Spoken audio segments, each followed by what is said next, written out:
The ancient nation of Israel originally consisted of 12 tribes. These 12 tribes of Israel left Egypt in the Exodus and conquered the land of Canaan, which they called the land of Israel. The 12 tribes of Israel were united under the kings Saul, David, and Solomon, but during the reign of King Solomon's son, King Rehoboam, 10 of the northern Israelite tribes, they seceded from the royal house of David in Jerusalem and formed their own kingdom, which was also called the Kingdom of Israel, but which consisted of only 10 tribes. And at that point in time, we have the Kingdom of Israel in the north of Israel, called the Kingdom of Israel, and in the south around Jerusalem, we have the Kingdom of Judah, with the tribe of Judah and the tribe of Benjamin. But the 10 tribes of Israel, they continued to worship pagan gods and goddesses, and therefore eventually the God of Israel decided that he would spiritually divorce them, that they would no longer be his people, and therefore he would also remove the 10 tribes of Israel out of the land of Israel because they did not follow him. And that took place in the late 8th century BC, where the God of Israel let the Assyrian Empire conquer the kingdom of Israel and deport almost all of the inhabitants of the kingdom of Israel out of the land of Israel and let the Assyrians settle them in northern areas of the Assyrian Empire. And we read about that in the second book of Kings in the Old Testament. 2 Kings chapter 17, verse 5, quote, "Then the king of Assyria came up throughout all the land and went up to Samaria and besieged it 3 years. In the 9th year of Hoshea, the king of Assyria took Samaria and carried Israel away into Assyria and placed them in Hala and in Habor by the river of Gozan and in the cities of the Medes." And again in verse 18, "Therefore the Lord was very angry with Israel and removed them out of his sight. There was none left but the tribe of Judah only." Let us repeat that. There was none left but the tribe of Judah only. And again in verse 23 of 2 Kings chapter 17, "Until the Lord removed Israel out of his sight, as he had said by all his servants the prophets, so was Israel carried away out of their own land to Assyria unto this day." Let us repeat that. "So was Israel carried away out of their own land to Assyria unto this day." Unquote. So at this point in time, in the late 8th century BC, the 10 tribes of Israel, they were removed out of the land of Israel and never returned. So only the approximately 2 tribes in the kingdom of Judah remained in the land of Israel. And these inhabitants of the kingdom of Judah, which consisted primarily of the tribe of Judah, they became known as Jews. That's also why in the narrative in the Bible, in the Old Testament, in the Hebrew Bible, after the removal of the 10 tribes of Israel, the people of the kingdom of Judah, they are referred to as Jews, because Jew, of course, simply means a man of Judah, or a man of the kingdom of Judah.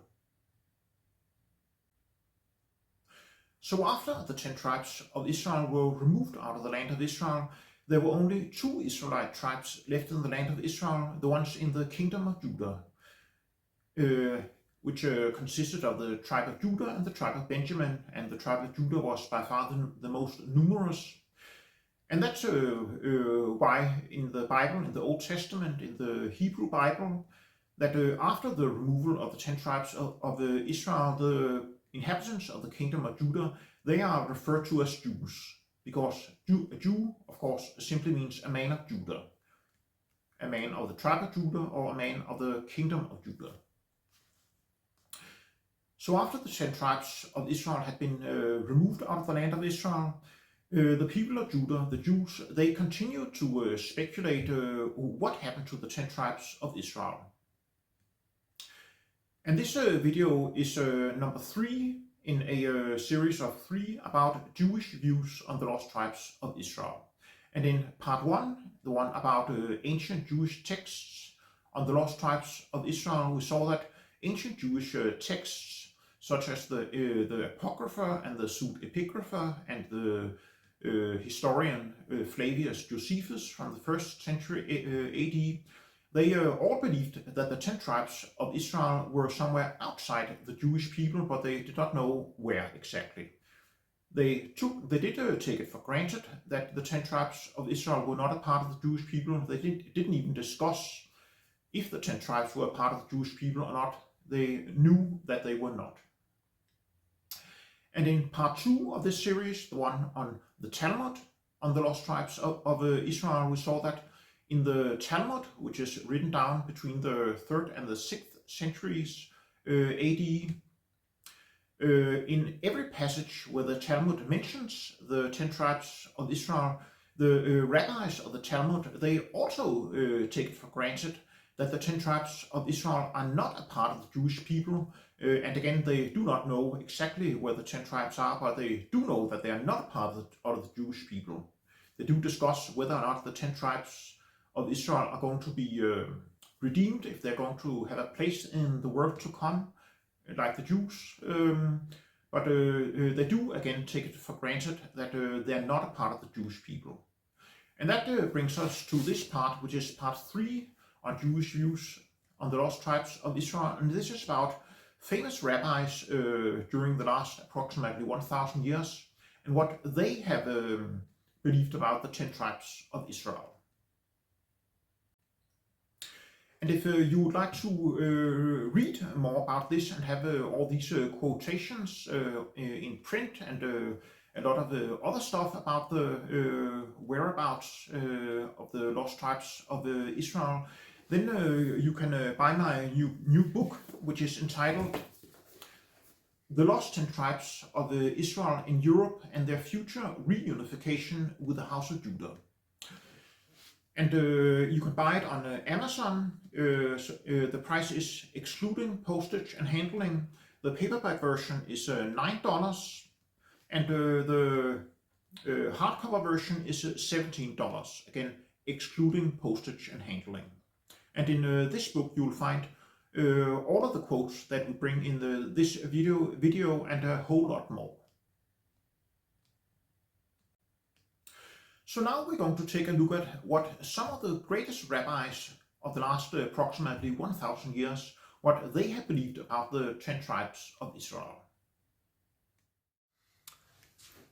The first opinion we're going to hear is from Rashi, who's one of the most influential medieval rabbis and Bible commentators. His full name was Rabbi Shlomo Yitzhaki, and he lived 1040 to 1105.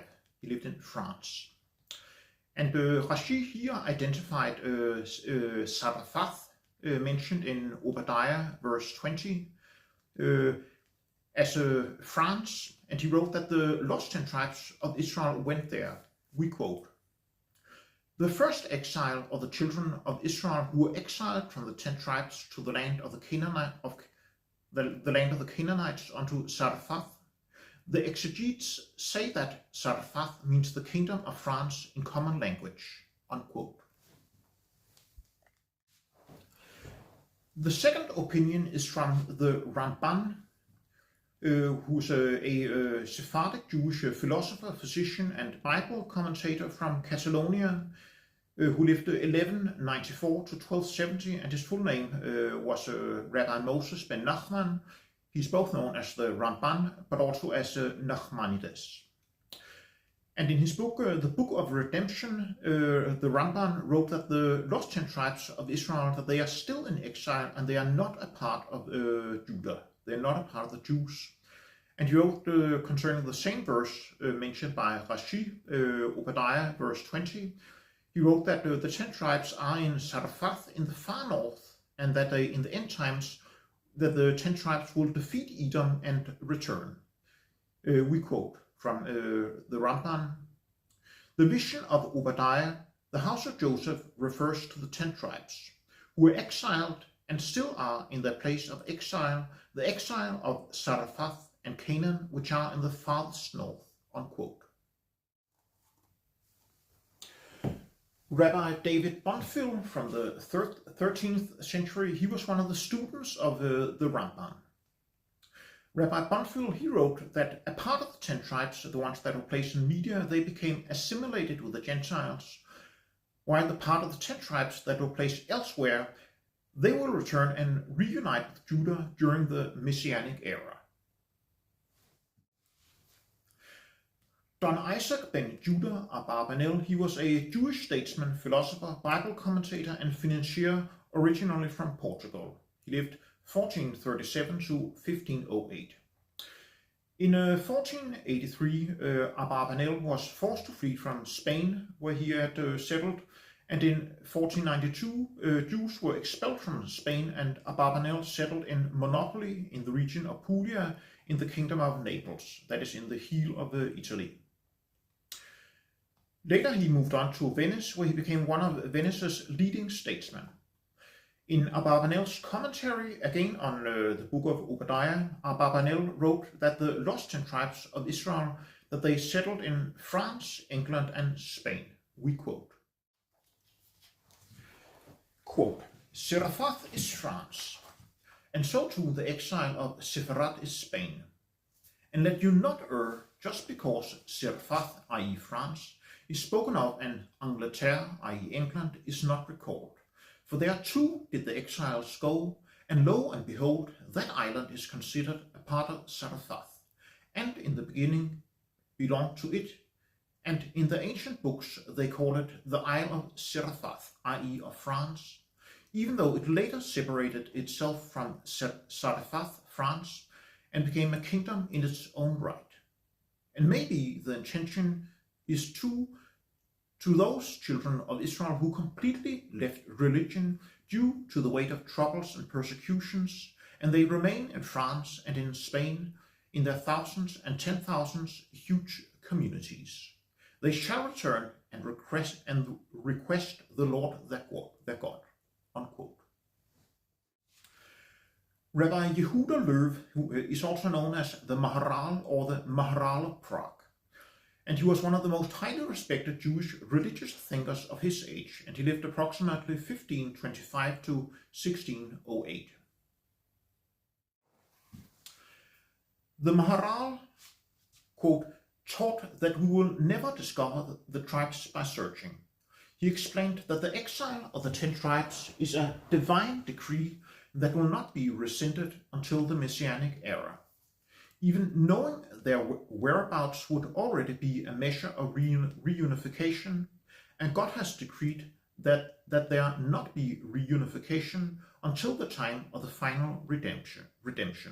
In other words, ultimately it is God's decree that is holding us back from discovering the 10 lost tribes. Unquote. Rabbi Manasseh ben Israel was an author, diplomat, and founder of the first Jewish printing press in Amsterdam in 1626. Manasseh ben Israel lived 1604 to 1657. Manasseh was respected for his writings, and he convinced Oliver Cromwell to allow Jews to settle in England. And Cromwell also granted Manasseh a state pension of £100, which is equivalent to approximately $27,000 today. Manasseh ben Israel wrote that the recently discovered Native Americans, that they were the lost 10 tribes of Israel. So Manasseh ben Israel, he did not believe that the peoples of northwestern Europe, that they were the 10 tribes of Israel as we believe, but he did believe that the 10 tribes of Israel were outside the Jewish people, as we also believe. Rabbi Moshe David Veli was a Bible commentator and physician from the city of Padua in the Republic of Venice. Padua is quite close to the city of Venice, and he lived 1697 to 1776. And Rabbi Veli, he wrote, quote, they, that is the Kenites of Jethro, were destined to be exiled with the 10 tribes, who were exiled by the king of Assyria. He, that is Jethro, should not mourn over this, the exile merely moving from one place to another. It does not involve extinction. In the same way the 10 tribes are destined to return, so are they, that is, the people of Jethro, to come back with them. There will be a realization and complete comprehension given to Israel. This had been taken away when they were exiled." Unquote. Rabbi Zadok Hakon Rabinovich is also known as Priest Zadok, and he lived from 1823 to 1900, and he was a significant Jewish thinker and Hasidic leader from Lublin in the Russian Empire. Today, Lublin is in Poland. And like many other great rabbis, Priest Zadok, he wrote that the lost 10 tribes of Israel in the end times will be led by Messiah ben Joseph, while the Jews of Judah will be led by Messiah ben David. Rabbi Yisrael Alter is also known as Beit Yisrael or Beis Yisrael, and he was the 5th rabbi of the Hasidic Ger dynasty, which was based in Poland prior to the Holocaust. But after World War II, most of the followers of the Ger dynasty, including Bet Israel, moved to the new state of Israel, where Yisrael Alter or Bet Israel became the head of the Ger dynasty in 1948, and he lived 1895 to 1977. And the Ger dynasty is today the largest Hasidic movement in the state of Israel and plays a prominent role in Israeli politics. And Beit Yisrael, he wrote a commentary on the Torah where he speaks about the lost 10 tribes and the task of Joseph. According to the Jewish Encyclopedia from 1906, the lost 10 tribes of Israel must exist somewhere outside the Jewish people if the prophecies in the Bible are to be fulfilled. We quote from the Jewish Encyclopedia, quote, "According to the Bible, Tiglath-Pileser in 2 Kings 15 verse 29 or Shalmaneser, after the defeat of Israel, transported the majority of the inhabitants of the northern kingdom to Assyria and placed them in Hala and Habor, on the stream of Gozan and in the towns of Media. In their stead, a mixed multitude was transported to the plains and mountains of Israel. As a large number of prophecies relate to the return of Israel to the Holy Land, believers in the literal inspiration of the scriptures have always labored under a difficulty in regard to the continued existence of the tribes of Israel, with the exception of those of Judah and Levi or Benjamin, which returned with Ezra and Nehemiah. If the 10 tribes have disappeared, the literal fulfillment of the prophecies would be impossible. If they have not disappeared, obviously they must exist under a different name." Unquote from the Jewish Encyclopedia. Then we have the opinion of the British chief rabbis on the lost tribes of Israel. In 1918, the British captain Merton Smith, he asked the chief rabbi of the United Kingdom, Joseph Hertz, about the Jews and the lost 10 tribes of Israel. And the reply from Chief Rabbi Hertz was this, quote, "Number 1. The people known at present as Jews are descendants of the tribes of Judah and Benjamin, with a certain number of descendants of the tribe of Levi. Number 2. As far as is known, there is not any further admixture of other tribes. Number 3. The 10 tribes have been absorbed among the nations of the world. See 2 Kings chapter 17, more especially verses 22 and 23. Number 4. We look forward to the gathering of all the tribes at some future day. See Isaiah 27, 11 to 12 and Ezekiel 37, 15 to 28. Unquote. And then in 1950, the new chief rabbi of the United Kingdom, Israel Brody, he was asked similar questions by C.H.L. Ingalls, and Chief Rabbi Brody's reply was this, quote, "The Jews of today do not represent the whole of the 12 tribes. What happened to the 10 tribes who occupied northern Palestine in biblical times is not definitely known. Various theories have been propounded. Modern Jewry is considered as being descended from the ancient tribe of Judah and to a lesser extent the tribe of Benjamin. Unquote. The Chabad, also known as the Chabad Lubavitch, is one of the largest and most influential Orthodox Jewish organizations today. And according to the Chabad, the 10 tribes of Israel are not part of the Jewish people but are somewhere among the Gentiles and will be reunited with the Jews in the Messianic era. We read in an article on the Chabad website, quote, regardless of the current whereabouts of the 10 tribes, whether they are hidden in some remote, impenetrable place, or whether they have been swallowed up within other nations, God has decreed that they will ultimately return in the time of the final redemption.